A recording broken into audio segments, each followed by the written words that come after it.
So ये friends, welcome in my sixth video. तो यहाँ हम डिस्कस करेंगे इलेक्ट्रिक फील्ड किसी इलेक्ट्रिक डायपोल की वजह से उसके एक इक्वेटोरियल प्लेन पर। इक्वेटोरियल प्लेन क्या होता है? जहाँ पर प्लस की और माइनस की दोनों चार्जेस इक्वल डिस्टेंस उस पॉइंट पर। जैसे कि अभी आप डायग्राम पे देखेंगे तो आपको समझ में आएगा।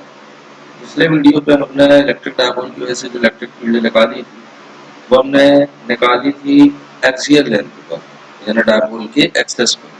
लेकिन यहाँ पर हम निकालेंगे डायपोल के इक्वेटोरियल प्लेन पर। तो आइए देखते हैं इक्वेटोरियल प्लेन का डायग्राम पहले कैसा है, उसके बाद हम आगे इलेक्ट्रिक फील्ड इंटेंसिटी निकालने की बात करेंगे। देखिए, ये है मेरा प्लस क्यू, जिसको हमने पॉइंट ए पर नाम दिया था, है ना।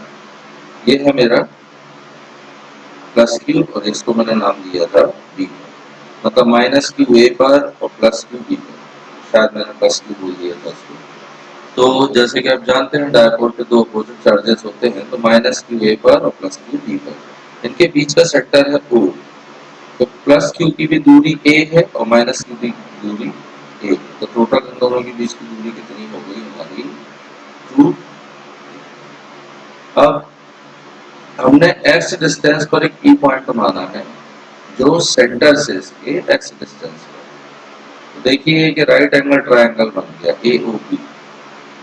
तो एओपी में जो डिस्टेंस है चार्ज से उस पॉइंट पी तक, वो इंक्लाइंड है थोड़ा सा, तो उसने एंगल बनाया है थीटा। तो अगर हम पाइथागोरस थ्योरम उस पर लगा देते हैं तो this is the base, this is the perpendicular. तो परपेंडिकुलर का स्क्वायर यानी कितना आ गया? ये x square plus a square, ये होगा डिस्टेंस पी तक का। ये वाला distance x square plus a square, ये वाला डिस्टेंस दूसरे चार्ज। तो देखिए दोनों डिस्टेंस तो बराबर ही। क्लियर? अब अगर हम इसकी इलेक्ट्रिक फील्ड देखें तो ये यहाँ पर एक चार्ज रखा हुआ था, मैं थ्योरी में दिखाऊंगा आपको। यहाँ पर एक चार्ज रखा हुआ था जिसको हमने बोला था बेटा प्लस क्यू नॉट। पहले भी किया था अपन ने एक्चुअली। तो प्लस क्यू नॉट खुद जब पॉजिटिव है तो पॉजिटिव को कैसा करेगा? रिपेल करेगा, तो उसकी field E of plus Q बाहर जाती है। फिर ये प्लस क्यू नेगेटिव की ओर अट्रैक्ट होगा तो उसकी फील्ड माइनस क्यू की इसकी ओर आती है। ये प्लस क्यू और ये माइनस क्यू हो गया, इन दोनों का रिजल्टेंट फील्ड हो गया ई। अब प्लस क्यू माइनस क्यू, ये दोनों हमारे थीटा है। किस वजह से? देखिए ये वाला अल्टरनेट एंगल हो गया, ये पैरेलल इसके है, ये हमारी ट्रांसवर्सल लाइन हो गई, ये थीटा है तो ये भी थीटा। ये वाला थीटा क्यों है ऊपर वाला? ये इसलिए क्योंकि देखिए ये और ये पैरेलल, तो करस्पॉन्डिंग एंगल हो गया। क्लियर है?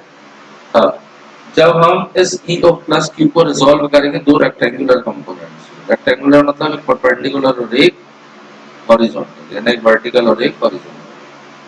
तो वर्टिकल कंपोनेंट जिसके साथ थीटा नहीं बनता वो हमेशा किसका होता है? साइन। और जिसके साथ एंगल बन रहा होता है वो हमेशा होता है कॉस। सिमिलरली माइनस क्यू के भी दो कंपोनेंट बनेंगे, एक बनेगा डाउनवर्ड और एक बनेगा हॉरिजॉन्टल। तो हॉरिजॉन्टल भी बन गया ई of minus Q cos theta, और डाउनवर्ड बन गया ई of minus Q sine theta. तो देखिए ई of plus Q sine theta, E of minus Q sine theta opposite है, इसलिए ये दोनों एक दूसरे को कैंसिल कर देंगे। ठीक है, आइए इसकी थ्योरी देखते हैं। दो इक्वल एंड अपोजिट चार्जेस हमने 2a डिस्टेंस पर रखे थे और एक इक्वल डिस्टेंस पर एक पॉइंट चार्ज, दोनों चार्ज से इक्वल डिस्टेंस पर पॉइंट P को माना जो x डिस्टेंस पर है, कहां से? सेंटर से। और x square plus a square from minus Q and minus Q, दोनों से मतलब एक ही दूरी पर। कितना डिस्टेंस है? Root over x square plus a square. कहां से निकाला? ये अपन ने पाइथागोरस। नाउ पॉइंट पी पर यदि हम देखते हैं तो इलेक्ट्रिक फील्ड इंटेंसिटी होती है मेरी प्लस क्यू की वजह से 1/4πε0 q upon root over x square plus a square और उसका भी स्क्वायर, क्योंकि डिस्टेंस का हमेशा स्क्वायर आता है इलेक्ट्रिक फील्ड। ये कुछ इस तरीके से हो जाता है।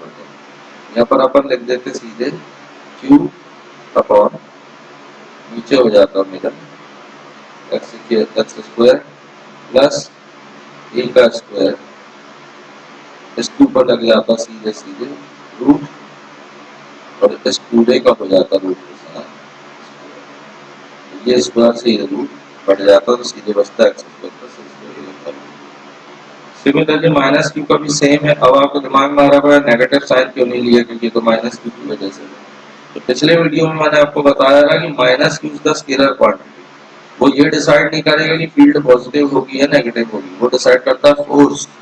तो यदि दो फोर्सेस किसी दो चार्जेस की वजह से अपोजिट डायरेक्शन पे हैं तो एक फील्ड पॉजिटिव होगी और एक नेगेटिव होगी। लेकिन अगर ये दोनों सेम डायरेक्शंस पर, तो हमें पॉजिटिव ही पॉजिटिव लेना पड़ेगा, हम नेगेटिव नहीं ले सकते। यहाँ पर आप देखिए, since both are having equal magnitudes, no negative sign because both fields have same direction. अगर अपोजिट होती है फील्ड तो फिर हम उसको नेगेटिव ले लेते हैं। By the principle of superposition, net field अपन देखते हैं यहाँ पर कितनी हुई, E is equal to E of plus q plus E of minus q, यानी 2 times of 1 upon 4 pi epsilon naught Q upon x square प्लस a स्क्वायर। यूनिट क्या है, न्यूटन पर कूलम। लेकिन ये दोनों फोर्स मिलके इसको एक ही तरह का तो रोटेशन दे रहे हैं, तो हमने इसको क्या बोल दिया, टोटल 2 टाइम्स, और एक वर्टिकल और दूसरा नीचे वर्टिकल, दोनों साइन वाले कट गए थे, क्या बचा, तो हमने लिख दिया but here each field has two rectangular components out of which vertical components cancelled out each other, लेकिन horizontal component add up due to same direction। तो अपने डायग्राम पे देखा था ऊपर, तो देखिए कौन कौन सा था, ये देखिए E of plus Q cos theta भी वही है, E of minus Q cos theta भी वही है, तो ये दोनों बस ऐड होंगे, साइन वाले कैंसिल हो जाएंगे। तो अपन ने ऐड किया, दोनों की फील्ड ऐड हुई, उसके बाद साइड में cos थीटा मल्टीप्लाई होगी, जो cos का कंपोनेंट आ रहा है, ठीक है। ये देखिए 2 times of 1 upon 4 Q upon x square प्लस a square cos theta. cos theta की वैल्यू क्या, बेस, बेस कौन था, a, अपॉन हाइपोटेन्यूज था x स्क्वायर प्लस a स्क्वायर, इसकी पावर है 1 और उसकी पावर है हाफ, हाफ प्लस 1 होता है 3/2, और ये हो गया मेरा 2QA। तो 2QA आपको पता है क्या होता है, डायपोल मोमेंट। तो डायपोल मोमेंट हमारा ये आ गया P 2QA की जगह। नीचे 4 pi epsilon not, 4 pi epsilon not x square plus a square का 3/2, x square plus a square का 3/2। आगे आते हैं, यदि x बहुत बड़ा है a से तो हम क्या करेंगे, a को नेग्लेक्ट कर देंगे, तो ये हो जाएगा एक्स स्क्वायर की पावर 3/2, 2 से 2 कट, क्या बचा 3, सीधे p upon 4 pi epsilon not. ठीक, अगर हम कंपेयर करें तो आप पिछला देखोगे तो एक्चुअल में आ रहा है 2p upon 4 pi epsilon not x cube, यहाँ आया p अपॉन 4 पाई, इसलिए e एक्चुअल कहलाएगा 2 टाइम्स ऑफ इक्वल। ये याद रखना, इट इज बेसिकली MCQ, ठीक है। मिलते हैं नेक्स्ट वीडियो में टॉर्क ऑन अ डायपोल है ना, यूनिफॉर्म इलेक्ट्रिक फील्ड को लेकर, ठीक है। Thank you, good night, take care.